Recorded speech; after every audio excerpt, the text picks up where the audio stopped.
राज्यामध्ये तब्बल 46,000 नवे कोरोना रुग्ण आढळून आले। सेल्फ कोरोना टेस्ट करणाऱ्यांनाही आरोग्यमंत्र्यांनी आवाहन केले। पॉझिटिव्ह आला तर जवळच्या आरोग्य केंद्रावर याबाबत माहिती द्यावी।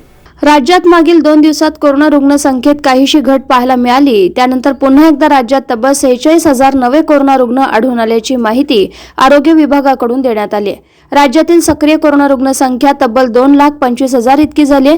86% रुग्ण होम क्वारंटाईन असल्याची माहिती आरोग्यमंत्री राजेश टोपे यांनी दिली। घरच्या घरी सेल्फ किटद्वारे चाचणी करणाऱ्या नागरिकांना टोपे यांनी महत्त्वाचं आवाहन केले। ते म्हणाले, काही लोक सेल्फ किटद्वारे कोरोना टेस्ट करतायत, त्यांची चाचणी पॉझिटिव्ह असली तरी ते संबंधित विभागाला कळवत नाहीत। अशा लोकांनी जवळच्याच आरोग्य केंद्रांवर माहिती द्यायला हवी। आम्ही प्रशासनाला सूचना दिल्याप्रमाणे सेल्फ टेस्टमध्ये कोरोना पॉझिटिव्ह आलेल्या रुग्णांना जास्त त्रास नसेल तर त्यांना होम क्वारंटाईन राहू द्या। तुम्हाला दिवसातून फक्त 2 कॉल केले जातील आणि तुमच्यावर आरोग्य संबंधित लक्ष ठेवलं जाईल, अशी माहिती राजेश टोपे यांनी दिली आहे। मी महाराष्ट्राच्या जनतेला आणि मुंबईकरांनाही हे सांगेल की आपण ह्या भ्रमात एकदम राहू नये की काल 2 दिवस थोडे केसेस कमी झाले म्हणजे आता एकदम कर्व फ्लॅट होतोय का काय। मी पहिला एकदम क्लॅरिटी देऊ इच्छितो की अजिबात आज एकदम कर्व फ्लॅट व्हायला निघाला अशा पद्धतीचं वातावरण निश्चित प्रकारे नाही। कारण आजचे सुद्धा केसेस जे रिपोर्ट होत आहेत ते 46,000 केसेस आहेत आणि त्यामुळे आता जे केसेस तुम्हाला अजून आलेले नाही तुम्हाला अपडेट, परंतु 46,000 आजचे केसेस आहेत आणि त्यामुळे कुठे असं एकदम फ्लॅटनिंग ऑफ कर्व सुरू झालेला आहे अशातला कुठलाही भाग नाही। हा पहिला विषय मला सांगायचा आहे। पॉझिटिव्हिटी रेट आजही राज्याची 21.4% आहे आणि मुंबईची पॉझिटिव्हिटी रेट 27%च्या पुढे आहे आणि त्यामुळे मला असं म्हणायचं की पॉझिटिव्हिटी रेट आहे, केसेस वाढत आहेत। साधारणपणे आज आपल्या ऍक्टिव्ह केसेस 2,25,000च्या दरम्यान आपल्या ऍक्टिव्ह केसेस एकंदर आजच्या स्थितीत आहे। मला त्यातला एक दिलासादायक एकच विषय नक्की सांगायचा आहे ज्यामुळे पॅनिक सिच्युएशन असू नये।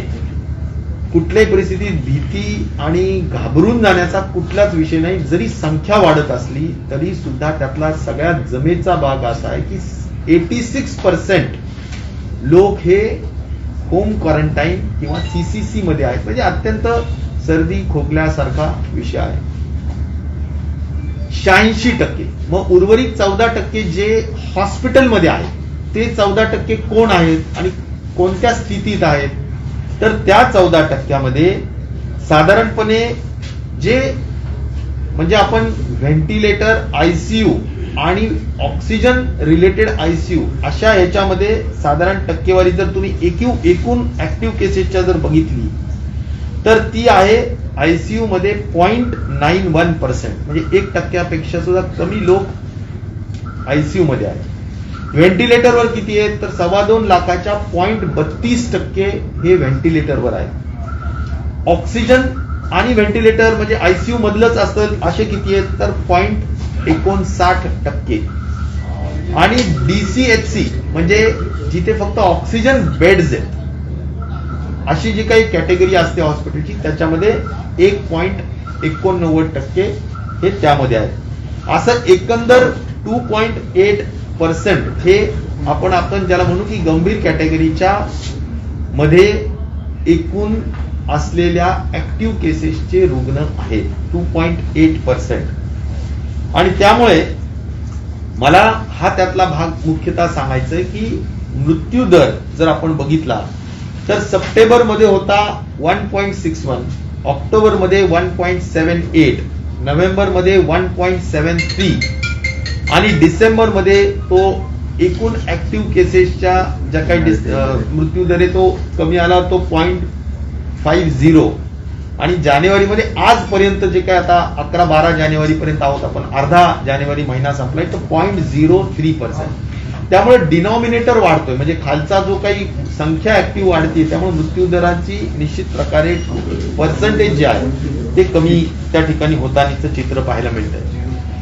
आपण बऱ्याचदा असं म्हणतो की साधारणपणे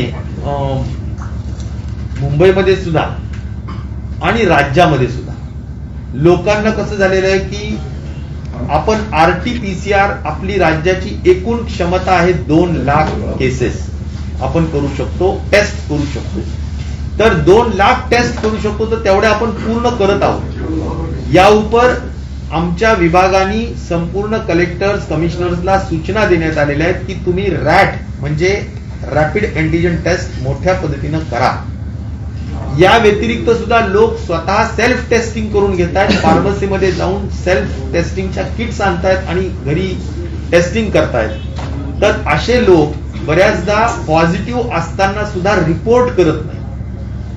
आणि अशी जी काही आहे त्यासाठी सुद्धा कलेक्टर्स कमिशनर्सला आम्ही फार स्पष्ट सूचना दिल्या की जर एखाद्याने द्या आणि त्यांनी होम क्वारंटाईन लोकांसाठी सुद्धा त्या ठिकाणी to do and not to do म्हणजे काय करावं काय नाही करू या संदर्भातले सुद्धा काही व्यवस्थित मार्गदर्शन त्या ठिकाणी करण्यात आलेलं आहे.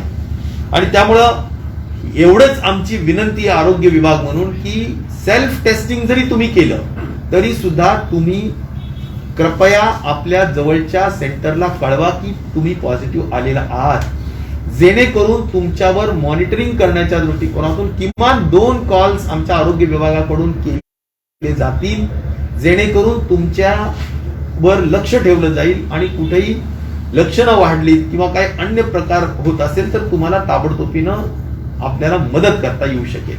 आणि त्या दृष्टिकोनातून आपण सगळ्यांनी पॉझिटिव्ह असाल तर कळवलं पाहिजे एवढी आमची नम्रतापूर्वक विनंती निश्चित.